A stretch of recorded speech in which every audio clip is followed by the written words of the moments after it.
Hello friends, welcome to my channel excellent coaching. आज हम block 3 का यूनिट 1 स्टार्ट करेंगे। यूनिट 1 का नाम है कैरेक्टरिस्टिक्स ऑफ नॉर्मल डिस्ट्रीब्यूशन। इसमें हम पढ़ने वाले हैं नॉर्मल डिस्ट्रीब्यूशन के बारे में और उससे रिलेटेड कुछ और कॉन्सेप्ट्स हैं जिसको हम और ज़्यादा बेटर तरीके से इस यूनिट में समझेंगे। पहले इन्होंने एक एग्जाम्पल से ही शुरू किया है नॉर्मल डिस्ट्रीब्यूशन के कॉन्सेप्ट को। यहाँ पे इन्होंने एक एग्जाम्पल लिया है कि एक हाइपोथेटिकल फ्रीक्वेंसी डिस्ट्रीब्यूशन है which a teacher has obtained after examining 150 students of class 9th on mathematics। तो क्लास 9 के 150 स्टूडेंट्स हैं जिनके मैथमेटिक्स में जो स्कोर है उसको एग्जामिन किया गया है और उसका फ्रीक्वेंसी डिस्ट्रीब्यूशन किया गया है। तो ये जो आपको यहाँ क्लास इंटरवल्स दिख रहे हैं ये मार्क्स हैं बच्चों के। 15 से लेके 19 के बीच में कितने बच्चों के मार्क्स हैं, 20 से 24 बच्चों के बीच में कितने हैं, 25 से 29 के बीच में कितने हैं। इस तरीके से ये क्लास इंटरवल्स बनाए गए हैं और ये टैलीज होते हैं जिसमें हम 1 2 3 4 ऐसे करके 5वें को कट कर देते हैं और आगे चलते हैं। तो जितने यहाँ पे आपको ये लाइंस नज़र आ रही हैं उतना ही टोटल हम यहाँ इसको लिख देते हैं। तो जैसे यहाँ आपको 1 2 3 4 5 6 7 लाइंस दिख रही हैं, तो 7 यहाँ पे लिख दिया। इस तरीके से ये फ्रीक्वेंसी डिस्ट्रीब्यूशन करी गई है। अब आपको ये चीज़ यहाँ पे नज़र आ रही है ना कि जो सबसे ज़्यादा जो रेंज है मार्क्स की, जो सबसे ज़्यादा बच्चों की है वो ये वाली आ रही है। बीच के जो मार्क्स हैं 55 से 49 के बीच के। एक्सट्रीम मतलब सबसे ज़्यादा मार्क्स भी इतने बच्चों के नहीं हैं और बहुत कम मार्क्स भी इतने बच्चों के नहीं हैं। तो मैक्सिमम बच्चों की ये वाली रेंज आ रही है। तो आपको ये शेप यहाँ दिख रही होगी इस तरीके की एक, ये जो शेप यहाँ दिख रही है जो हम यूजुअली इस तरीके से दिखाते हैं बार बार स्टैटिस्टिक्स में, इसी शेप को बोला जाता है नॉर्मल डिस्ट्रीब्यूशन। और यही चीज़ आपको दिखाने के लिए यहाँ पे इन्होंने फ्रीक्वेंसीज को शो किया गया है। और इस नॉर्मल डिस्ट्रीब्यूशन का मतलब यही होता है कि जो सबसे ज़्यादा जो रेंज होती है हाईएस्ट वो एवरेज होती है, जो ज़्यादा लोगों की होती है। एक्सट्रीम बहुत कम लोगों की होती है दोनों साइड, चाहे वो माइनस में हो चाहे प्लस में हो। तो यहाँ पे ये कह रहे हैं, are you able to find some special trend in the frequencies shown in the column number 3 of the above table.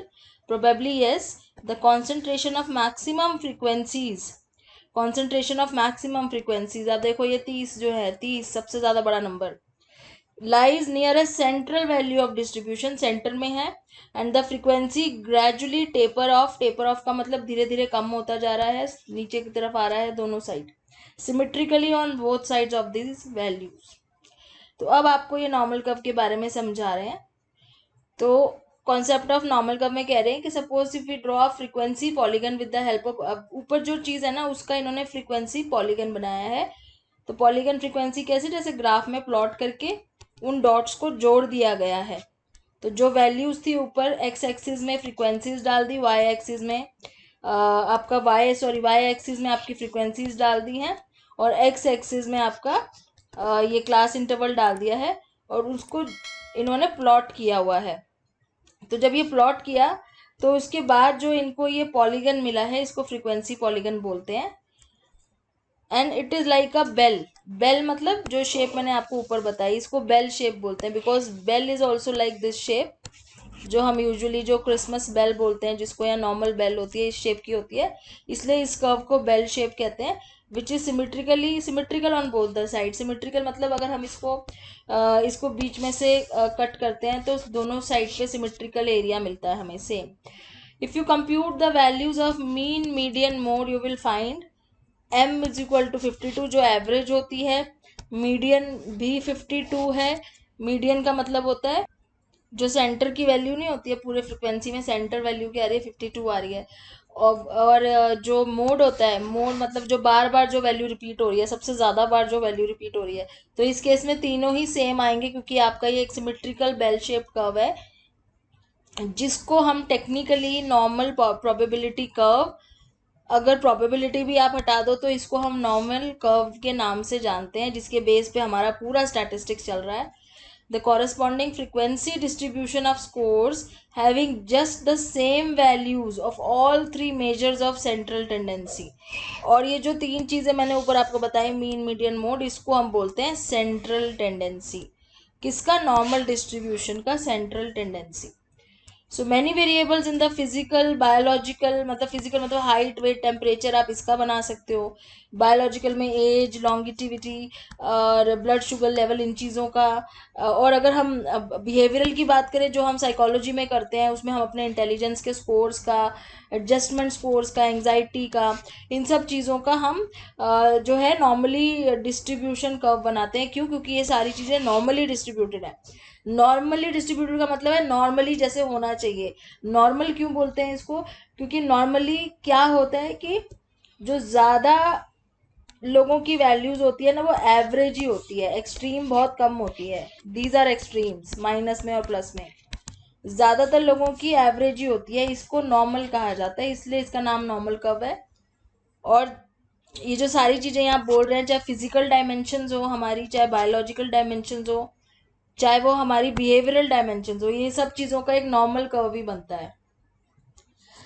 And normal probability curve in simple terms is called normal curve, worked as a reference curve, and the unit of measurement is described as sigma. तो इसकी जो unit of measurement है उसको हम sigma बोलते हैं। Now theoretical base क्या है इसका?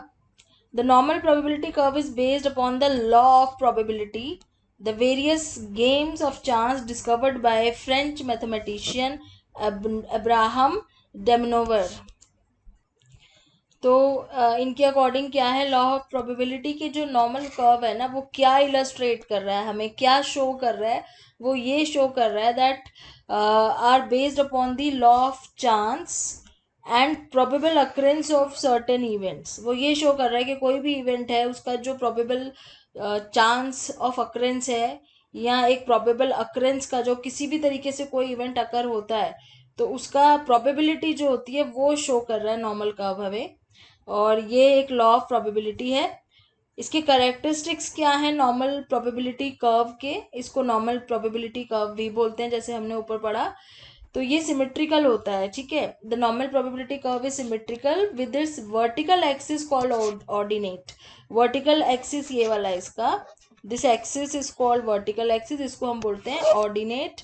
And the symmetry about the ordinate at the center point of the curve implies the size, shape and slope of the curve on one side of the curve is identical to the other side. मतलब जो चीज़ यहाँ है इसके exactly same इधर भी होगी, तो ये दोनों साइड इसकी सिमेट्रिकल होती हैं, आइडेंटिकल होती हैं, ठीक है। नाउ दोनों साइड कह रहे हैं मिरर इमेजेस होती हैं, और बीच में इसका होता है मीन, जिसको हम यूजुअली अपनी नॉर्मल उसमें एवरेज बोलते हैं। जब भी हम बात करते हैं एवरेज क्या है, एवरेज, पर यहाँ पे अगर हम बात करेंगे तो हम इसको मीन बोलेंगे। और अगर ये नॉर्मल प्रोबेबिलिटी कर्व है तो मीन, मीडियन और मोड आपका इक्वल आएगा। ये यूनी मॉडल होता है, मतलब यूनी मॉडल का मतलब एक ही मोड होता है, इसका हाईएस्ट पॉइंट एक ही होता है, मैक्सिमम पॉइंट एक ही होता है। यूनी मॉडल का मतलब ये है, यही इसका हाईएस्ट पॉइंट है। Maximum ordinate occurs at the centre. Maximum ordinate मतलब जो इसकी हाइट है वो सेंटर में आती है, कभी भी इसकी हाइट जो है इस तरीके से नहीं होती है। नॉर्मल प्रोबेबिलिटी की कर्व हाइट हमेशा सेंटर में आती है। The maximum height of the ordinate always occurs at centre curve, that is midpoint and it is equal to 0.3989. The normal curve is asymptotic to the x-axis. तो ये कह रहे हैं कि ये जो नॉर्मल कर्व होता है वो हॉरिजॉन्टल एक्सिस पे एसिम्प्टोटिकली नीचे आता रहता है, डिक्रीज होता रहता है, मतलब इस तरीके से हॉरिजॉन्टली ये डिक्रीज होता रहता है, पर ये कभी टच नहीं करेगा। आप हमेशा देखेंगे कि ये कभी इस चीज़ को टच नहीं करता है, बेस को अपने, ये आगे कंटिन्यू करता है infinity. This is infinity sign जो यहाँ बना हुआ है माइनस में और प्लस में, तो ये आगे कंटिन्यू करता रहता है, ये जीरो नहीं होता कभी भी। The height of the curve decline symmetrically, दोनों साइड से सिमेट्रिकली डिक्लाइन हो रही है, जितना यहाँ हो रही है उतना ही यहाँ हो रही है। The point of influx occur at point +1 -1 standard deviation, जिसको इस तरीके से शो करते हैं। तो ये जो साइन हम देख रहे थे, this is the sign of standard deviation. तो इन्फ्लक्स का मतलब ये होता है जहाँ इसकी शेप बदल रही है, जैसे यहाँ पे ये शेप ऐसी है पर धीरे धीरे ये शेप चेंज हो रही है। तो यहाँ जहाँ पे ये शेप चेंज हो रही है आपकी, ये जो एरिया है this is point of influx. यहाँ पे भी ये एस शेप बन रही है, तो ये जहाँ पे ये शेप इस तरीके से आते आते ऐसे कॉन्केव हो रही है, इसको बोलते हैं इनफ्लक्स, इस जगह को। तो यहाँ पे ये कह रहे हैं कि इस जगह पे जहाँ इसकी शेप चेंज हो रही है, यहाँ से अगर हम सीधा परपेंडिकुलर नीचे ड्रॉ करते हैं तो वो 1 स्टैंडर्ड डेविएशन पे आएगा, इस तरफ -1 और इस तरफ +1। तो ये 1 स्टैंडर्ड डेविएशन पे आके टच होगा नीचे की तरफ। The total percentage of area of the normal curve within 2 points of inflection is fixed. तो ये जो 2 पॉइंट्स हैं, -1 स्टैंडर्ड डेविएशन और +1 स्टैंडर्ड डेविएशन, इसके बीच का जो एरिया है ये है 68.26%। ये फिक्स होता है, ये हर जगह चेंज नहीं होगा, दिस इज फिक्स्ड, ठीक है। एंड उसको आधा आधा कर दे तो यहाँ पे ये जो एरिया ये 3.13% है और इधर भी 3.13% है, क्योंकि इसको आधा आधा कर दिया है। The total area under normal curve में ऑल्सो भी कंसिडर्ड एज 100% प्रोबेबिलिटी। तो जो टोटल एरिया है नॉर्मल कर्व के अंदर, इसको हम 100% मान के चलते हैं कि ये जो एरिया है पूरा इसके अंदर जो कवर हो रहा है ये 100% है, पूरा का पूरा एरिया, ठीक है। द टोटल एरिया में भी consider to approach 100% probability interpreted in terms of standard deviations. The specified area under each unit of standard deviation is shown. अब इसको अगर हम स्टैंडर्ड डेविएशंस बना देते हैं, जैसे ये +1 है, +2 है, +3 है, या -1 है, -2 है, -3 है, तो अब ये माना जाता है कि जो ये पूरा एरिया है एंड तक ये ऑलमोस्ट 100% ही होता है, और इस तरीके से ये स्टैंडर्ड डेविएशंस निकल जाते हैं इसमें। तो इसमें 50% एरिया आपका इस तरफ आएगा, 50% एरिया इस तरफ आएगा, और ये एक एक स्टैंडर्ड डेविएशन बढ़ता जा रहा है, और उसमें ये एरियाज बताए हुए हैं आपको कि कितना % एरिया हर एक स्टैंडर्ड डेविएशन में आता है। तो ये जो स्टैंडर्ड डेविएशन है और एरियाज है, ये सब आगे कैसे यूज होगा वो भी हम आगे भी देखेंगे। The normal curve is bilateral, जिसका मतलब है 50% एरिया दोनों साइड है। The normal curve is mathematical model in behavioural sciences, specially in mental measurement. The curve is used as a measurement scale. The measurement unit of scale is +1 and -1 standard deviation. तो इसको measurement में आगे हम use करते हैं। आगे चलते हैं आप। Interpretation of normal curve. What do normal curve indicate? Normal curve has a great significance in mental measurement and education evaluation. और इससे हम किसी का भी कोई भी ट्रेट मेजर कर सकते हैं। If the frequency polygon of observations or measurements of certain trait is a normal curve, अगर किसी भी चीज का, किसी भी मेजरमेंट का नॉर्मल कर्व बनता है तो उसका क्या मतलब है? The trait is normally distributed in the universe, मतलब पूरी पॉपुलेशन में वो ट्रेट नॉर्मली डिस्ट्रीब्यूटेड है, इस तरीके से डिस्ट्रीब्यूटेड है वो, मतलब मोस्टली जो एवरेज नंबर ऑफ केसेस हैं वो ज़्यादातर लोगों के आएंगे। Most of the cases that is individuals are on average in the trait, मतलब इतने लोगों में वो ट्रेट ऑलमोस्ट होगा ही, वो एवरेज लोगों का है वो ट्रेट उतना ज़्यादा, इसलिए वो नॉर्मल कर्व बन रहा है। उसके बाद अप्रॉक्सीमेटली इतने % लोग हैं जो या तो हाई साइड पे हैं या लो साइड पे हैं।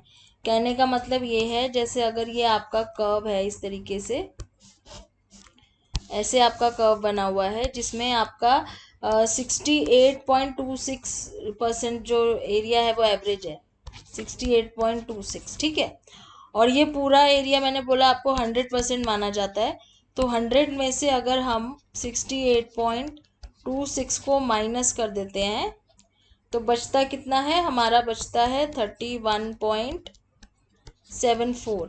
तो ये तो एवरेज में आ जाता है 68.26, ठीक है। ये तो आपका हो गया कि ये तो वो लोग हैं जिनकी मेजरमेंट एवरेज आई है। लेकिन ये जो बच गए हैं, जो साइड में लोग हैं, मतलब जो इस साइड पे लोग आ रहे हैं जो एवरेज में नहीं आते, या तो वो बहुत ही लो साइड पे हैं, माइनस के साइड पे हैं, या वो बहुत ही हाई साइड पे हैं, प्लस की साइड में। तो वो कितने हैं? 100 में से हमने 68.26 निकाल दिया, तो 31.74 लोग ऐसे हैं जिसमें से आधे आधे यानी कि 15.87% लो साइड में है और 15.87% हाई साइड में है। तो जैसे अगर मार्क्स की ही बात हो रही है, सपोज मार्क्स लिया, कोई भी ट्रेट, अब हाइट की ही बात ले लो, लोगों की हाइट मेजर करी गई तो देखा गया कि एवरेज लोगों की हाइट तो इतनी आ रही है जिसमें 68.26% लोग आते हैं। बाकी कुछ लोग ऐसे जिनकी हाइट बहुत ही कम है तो वो बाकी 15.87% हो जाएंगे, और कुछ लोग ऐसे जिनकी हाइट एवरेज से ज़्यादा है तो वो भी आपके 15.87% हो जाएंगे। तो इन तीनों फिगर्स को अगर हम मिलाएंगे तो हमारा आएगा 100% पॉपुलेशन। ऐसे ही हम सारे ट्रेड्स को मेजर करने के लिए नॉर्मल कर्व का यूज़ करते हैं। The test is used to measure the trait that has good discrimination power as it differentiate between poor, average and high ability। तो poor, average और high तीनों पता चल रहा है ना। इस साइड वाले पुअर में आ जाते हैं, मतलब कम स्कोर वाले में आ जाते हैं, इस तरफ वाले हाई स्कोर में आ जाते हैं, और ये आपके एवरेज में आ जाते हैं। तो इससे ही हमें पता चल जाता है। Items of the test use are fairly distributed in terms of difficulty level. तो आइटम्स फेयरली डिस्ट्रीब्यूटेड होती हैं, जिस जिस भी आप चीज़ को यूज़ करके ये सारे स्कोर्स ले रहे हो उसको आपने फेयरली डिस्ट्रीब्यूट करना है। उसमें जो आइटम्स होती हैं, आइटम वर्ड आपको अगर साइकोलॉजी में लिखा हुआ आ रहा है कहीं पे तो it means it is asking, ये बोल रहा है कि जो आप क्वेश्चंस पूछ रहे हो लोगों से या जो चीज़ आप उनसे टेस्ट में जिनका जवाब मांग रहे हो उनको आइटम्स बोलते हैं। इसकी इंपॉर्टेंस क्या है नॉर्मल डिस्ट्रीब्यूशन कर्व की? इंपॉर्टेंस में पहला पॉइंट ये कह रहे हैं कि काफ़ी सारी चीज़ें इससे हम शो कर सकते हैं। Sex ratio in birth in a country over 100 number of years, या हाइट, वेट, इन सब का डेटा, ये सारे एविडेंस हैं। ये सब चीज़ें शो करती हैं कि हमारी वैल्यूज हमेशा नॉर्मल डिस्ट्रीब्यूशन में ही आती है। एंड ये तो सारे हो गए आपके ट्रेट्स की बात हो गई, ठीक है। चाहे इसमें इंटेलिजेंस आ गया, ये सब चीज़ें आ गई जो हम साइकोलॉजी में देखते हैं। फिर normal distribution is of great value in education evaluation, मतलब एजुकेशनल रिसर्च में भी ये काम आता है बहुत ज़्यादा। इसको एज अ मैथमेटिकल मॉडल की तरह अचीव किया जाता है लोगों की एकेडमिक अचीवमेंट को मेजर करने के लिए। एप्लीकेशन इसकी कहाँ कहाँ पे है? To determine the percentage of cases within the scores. तो आपके जो पर्टिकुलर स्कोर्स आते हैं लोगों के, जैसे अगर ये मीन है, मीन स्कोर है, उसके आगे कुछ स्कोर्स होते हैं, उसके नीचे कुछ स्कोर्स होते हैं, तो उतने में कितने लोग आते हैं तो वो एरिया हम कैलकुलेट कर सकते हैं। चाहे वो इधर का इस साइड का एरिया हो चाहे इस साइड का एरिया हो, तो हम वो एरिया या परसेंटेज ऑफ केसेस, कितने परसेंट लोग आते हैं इस एरिया में, वो कैलकुलेट कर सकते हैं इससे। The percentage of cases that are above और बिलो गिवन स्कोर, मतलब इस पॉइंट से नीचे कितने लोग हैं इस टाइप से, या इस पॉइंट के ऊपर कितने लोग हैं। To determine the limit of scores which include a given percentage of cases. अगर हमें परसेंटेज पता है, सपोज हमें ये नहीं पता है कि पॉइंट्स कितने हैं, लेकिन हमें ये पता है कि इतने परसेंट लोगों का इतना स्कोर आया है, तो हम वो पॉइंट कैलकुलेट कर सकते हैं कि वो कितना मीन से कितना स्टैंडर्ड डेविएशन दूर वो पॉइंट होगा। तो इस तरीके से हम फाइंड आउट कर सकते हैं percentile value of an individual. Percentile value का फाइंड आउट कर सकते हैं कि 100 लोगों ने पेपर दिया है तो उसमें से कितना परसेंटाइल आया है, या कोई भी वैल्यू हो। Dividing a group into sub groups according to their ability. Groups को हम डिवाइड कर सकते हैं डिफरेंट सब ग्रुप्स में उनके एबिलिटी के अकॉर्डिंग।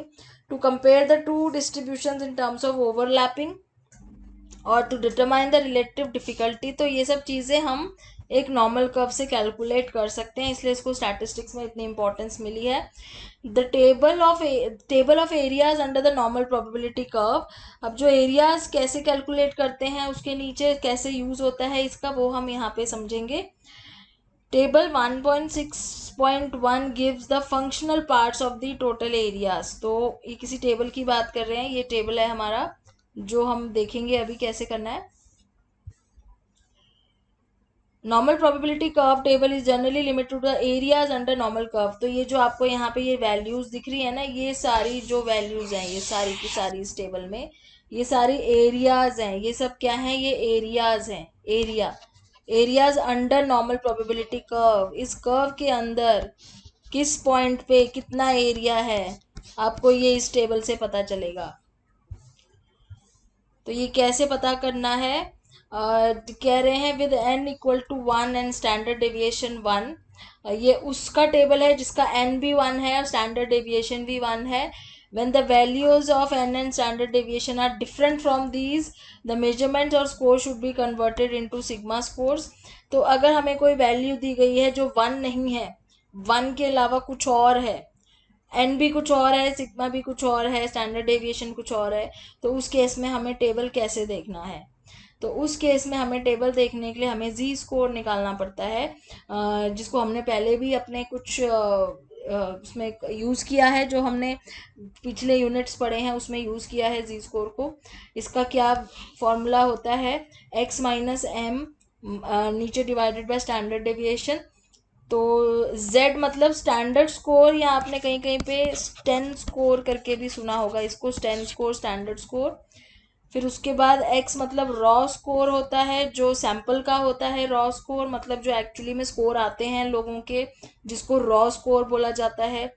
और मीन स्कोर होता है m, मीन मतलब m हो गया, और इसको हम म्यू भी लिखते हैं कभी कभी, इस तरीके से म्यू बना के लिखते हैं। और ये तो स्टैंडर्ड डेविएशन है ही। किसका है ये स्टैंडर्ड डेविएशन? एक्स के स्कोर्स का है, जो स्कोर आए हैं उसमें कितना स्टैंडर्ड डेविएशन है। स्टैंडर्ड डेविएशन का मतलब आप समझ रहे हैं क्या होता है? स्टैंडर्ड डेविएशन होता है कि मान लो मीन आपका म्यू है, अगर एम है, तो उससे कितना कितना दूर पे आपके स्कोर्स आए हुए हैं, कितने कम और कितने ज़्यादा आपके स्कोर्स आए हुए हैं, तो ये स्टैंडर्ड डेविएशन होता है। The table of areas of normal probability curve is then referred. फिर हम जी वैल्यू निकालने के बाद, ये वाली वैल्यू इस फॉर्मूले से निकालने के बाद टेबल देखते हैं। तो total area under NPC that is normal probability curve is 1। पूरा एरिया 1 मतलब 100% मतलब 1 हो गया, ठीक है। पॉइंट्स में बोलेंगे तो 1 बोलेंगे, परसेंटेज में बोलेंगे तो 100% बोलेंगे। तो नॉर्मल प्रोबेबिलिटी कर्व के अंदर आपका पूरा एरिया 1 है या फिर 100% है। And the total area under the curve is taken to be 1000 because of the greater ease with which fractional part, calculation के लिए इजी हो जाता है, इसलिए टोटल एरिया को हम 1000 लेके चलते हैं। और आपका जो पहला कॉलम यहाँ पे दिखा रहा है वो x अपॉन स्टैंडर्ड डेविएशन दिखा रहा है। and to find the number of cases in the normal distribution between the mean and ordinate erected at a distance of 1 standard deviation from the mean, we go down to this column। हमें इस column को पहले देखना होता है, फिर इस column को देखना होता है। पहले हम वर्टिकल कॉलम को देखते हैं, फिर हम हॉरिजॉन्टल कॉलम को देखते हैं। ये रूल आप हमेशा याद रखना, पहले वर्टिकल फिर हॉरिजॉन्टल। सो अब सपोज यहाँ पे ये कह रहे हैं कि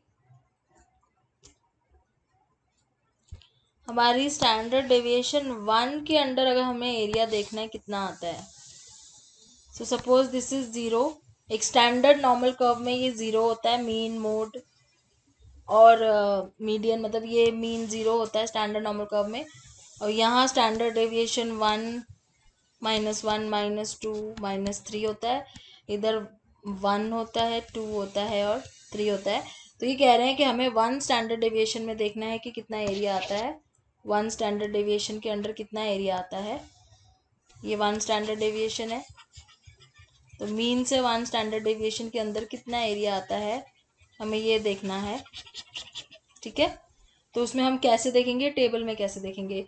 तो 1 को हम कैसे लिख सकते हैं? 1 को हम 1.00 लिख सकते हैं, कोई फर्क नहीं पड़ता। पीछे आप पॉइंट लगा के 0 कर दो, कोई फर्क नहीं पड़ता, ठीक है। तो 1 को हम 1.00 लिख सकते हैं। तो इसलिए हमने क्यों लिखना है, क्योंकि टेबल हमें इस तरीके से देखना होता है। तो पहले हम पॉइंट के आगे वाला देखेंगे 1, किस तरफ? वर्टिकल कॉलम में। तो वर्टिकल कॉलम में आपको 1 कहाँ दिख रहा है? ये रहा, ये 1 है, दिस इज 1, ये आपको दिख रहा है 1। और फिर हम हॉरिजॉन्टल वाले में, रो में 0 देखेंगे। हॉरिजॉन्टल रो मतलब इस तरफ हम 0 देखेंगे। तो 0 कहाँ है? ये रहा 0.00। तो 1 इधर है, 0.00 इधर है। तो इसके नीचे 1 के सामने कौन सी वैल्यू है? 3413। कितनी वैल्यू आ रही है? 3413। और इसको परसेंटेज में चेंज करना है। अब ये 3413 कितने केसेस में से है? ये 10,000 केसेस में से है, जो मैंने आपको यहाँ भी बताया कि हम ये मान के चलते हैं कि पूरे उसमें 10,000 वो होते हैं, ठीक है। 10,000 का एरिया है, तो ये एरिया 10,000 में से है। इसको परसेंटेज अगर हम निकालते हैं इंटू 100, तो कितना आ जाएगा? ये आ जाएगा 3.13। तो यानी कि जो स्टैंडर्ड डेविएशन 1 है, इसमें हमारा 3.13% एरिया होता है। ऐसे ही नेगेटिव साइड भी सेम होता है, क्योंकि ये बराबर है आपका ये सिमेट्रिकल कर्व है तो नेगेटिव पॉजिटिव सेम होगा, तो नेगेटिव साइड कैसे आ जाएगा, -3.13। अब हमने ऊपर ये पढ़ा ही था कि ये टोटल 68.26 होता है, तो ये ऐसे निकाला हुआ है टेबल का यूज करके। अब अगर हमें 2 का निकालना है तो 2 का कैसे निकालेंगे, 2 को हम कैसे लिख सकते हैं, 2.00 लिख सकते हैं। हम टेबल में जाएंगे, 2 ढूंढेंगे, 2 यहाँ पे है, ठीक है। उसके बाद 2 के सामने लिखा हुआ है 4772, और 2 हमने देखा वर्टिकल साइड। अब हॉरिजॉन्टली हम देखेंगे 00, अगेन 00 यही है, तो 0 के नीचे 2 के सामने लिखा हुआ है 4772। दैट मीन्स 2 स्टैंडर्ड डेविएशन के अंडर एरिया हमारा आता है 4772, जिसको अगर हम परसेंटेज करेंगे तो ये बन जाएगा 47.72%। तो इस तरीके से हमें परसेंटेज ऑफ एरिया, तो ये मैंने क्या बताया आपको कि अगर हमारा ये नॉर्मल कर्व है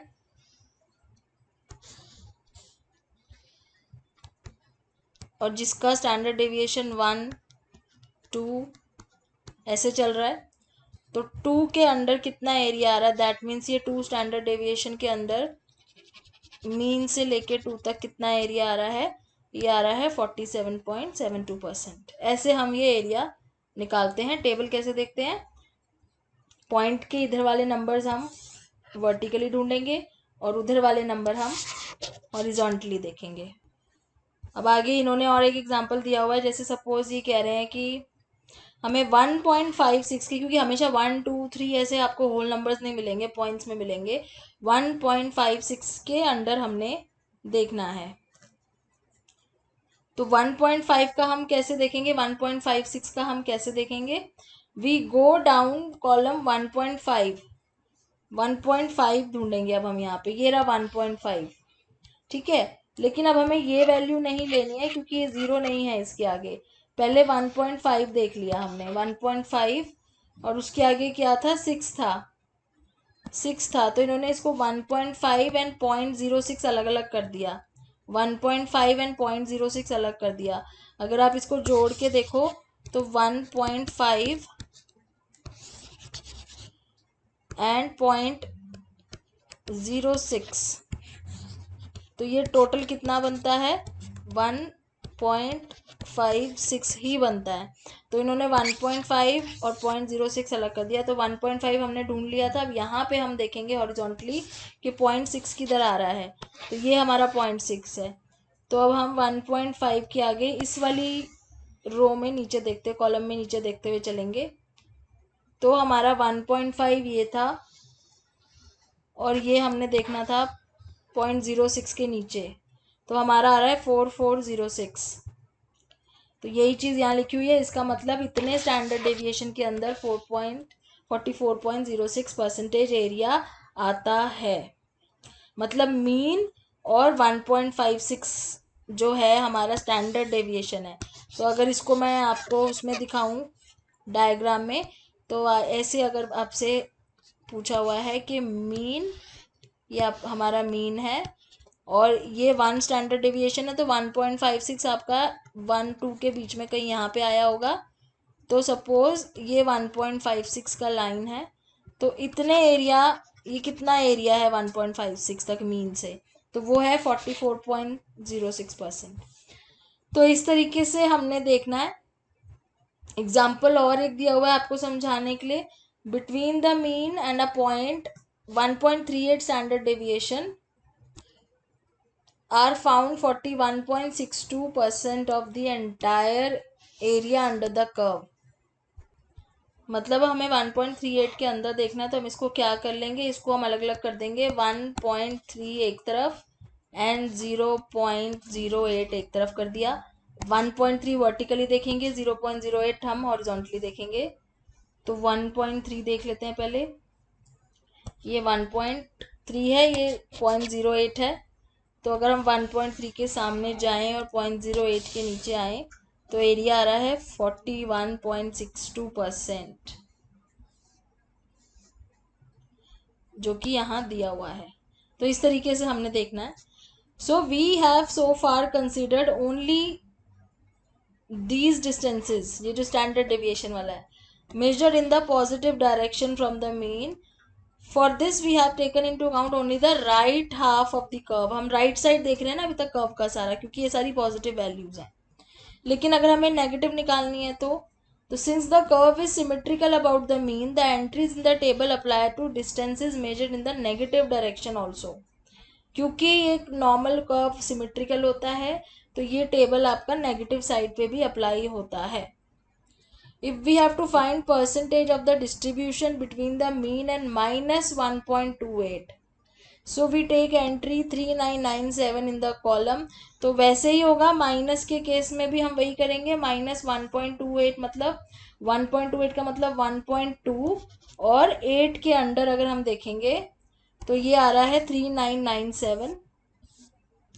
दैट मीन्स 39.97% जो है वो नेगेटिव साइड पे भी आ रहा है. तो चाहे वो आपकी नेगेटिव हो चाहे पॉजिटिव हो, एरिया सेम है क्योंकि सिमेट्रिकल कर्व है. For practical purposes we take the curve at points -3 to +3 distance. हम यूजुअली -3 to +3 लेके चलते हैं. जब भी हम एक स्टैंडर्ड नॉर्मल कर्व बनाते हैं तो हम इसको ऐसे बनाते हैं, 0 बना लिया बीच में, 1 2 3 स्टैंडर्ड डेविएशन इधर बना देते हैं, -1 -2 और -3 स्टैंडर्ड डेविएशन इधर बना लेते हैं. ठीक है. Table of area under normal probability curve shows इतना cases lie between mean and ordinate of +3.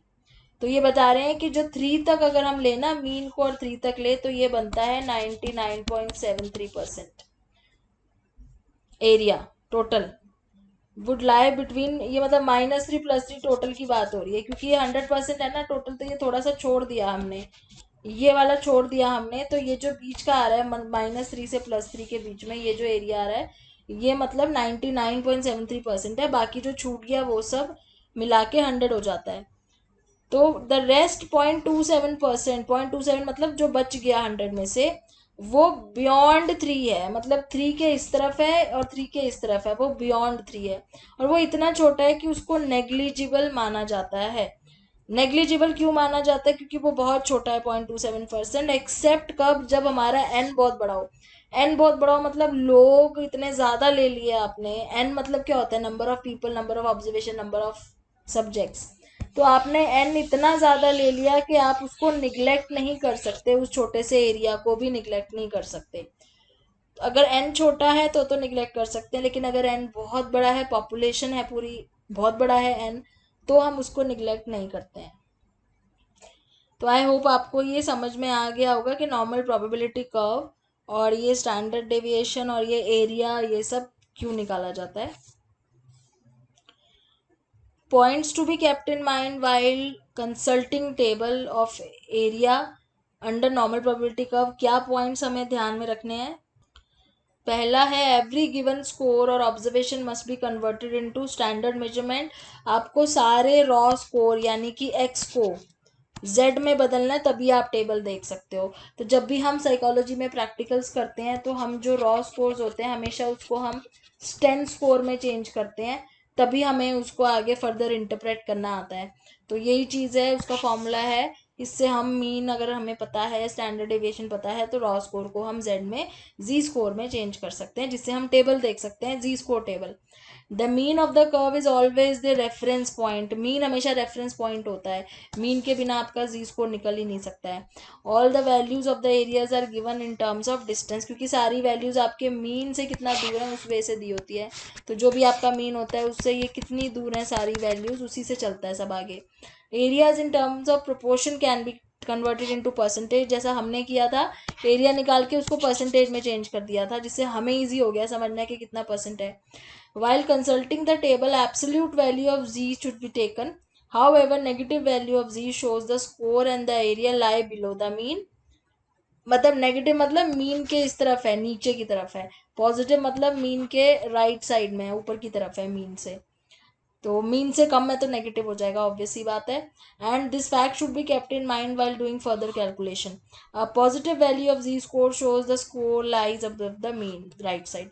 तो आई होप आपको ये एकदम क्लियर हो गया होगा और आपको ईजी भी लग रहा होगा, अब समझ में आ रहा होगा कि जी स्कोर क्या होता है, स्टेन स्कोर क्या होता है, या स्टैंडर्ड स्कोर क्या होता है, और क्यों स्टैंडर्ड डेविएशन इतना यूजफुल है और टेबल क्यों देखा जाता है। तो अब आगे हम इसके नेक्स्ट वीडियो में पढ़ेंगे कि प्रैक्टिकल प्रॉब्लम्स कैसे हम सॉल्व करते हैं एनपीसी से या नॉर्मल प्रोबेबिलिटी कर्व से। Thanks for watching.